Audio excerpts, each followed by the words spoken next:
The Indian Navy commissioned its final and fourth warship, that is INS Surat, of the 15B program where we are currently present. INS Surat is said to be one of the first in many aspects, and this was sanctioned in 2011 at a cost of rupees 29,700 crores, and Surat's keel was laid on 7th November 2019, and now that you see the ship has finally been commissioned, and warship has been called the first in many aspects, with a length of 164 meters and displacing 7,500 tons. Surat is one of the largest surface combatants to be built indigenously, along with many AI-enabled applications that have been built internally by the engineering department. And also one important feature that INS Surat compiles of is that there are a lot of aspects and a lot of mechanisms that has been built, which is of Make in India program. And as we know that the Atmanirbhar Bharat, which has been followed by the Indian Navy diligently,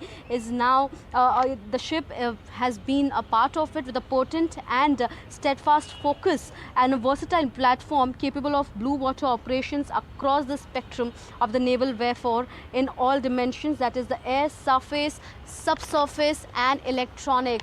If we also see INS Surat, it is one of the three warship, that is the two warship and one submarine that has been commissioned by the Prime Minister Narendra Modi while in Mumbai that we witnessed. And at the same time, INS Surat is said to be one of the last and the best warship that has been constructed. We have got Mr. Sandeep Shore with us. Sir, you are the captain, the commanding officer of this warship. How different is it? Because as your sailors have been saying that this is the last and the best warship that has been constructed. So what do you have to say about this?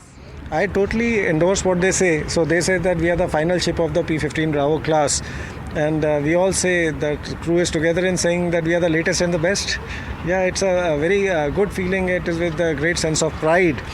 I stand here at the time in command of this wonderful warship. We have the best crew, we have the best equipment, best weapons, best sensors, best of everything. So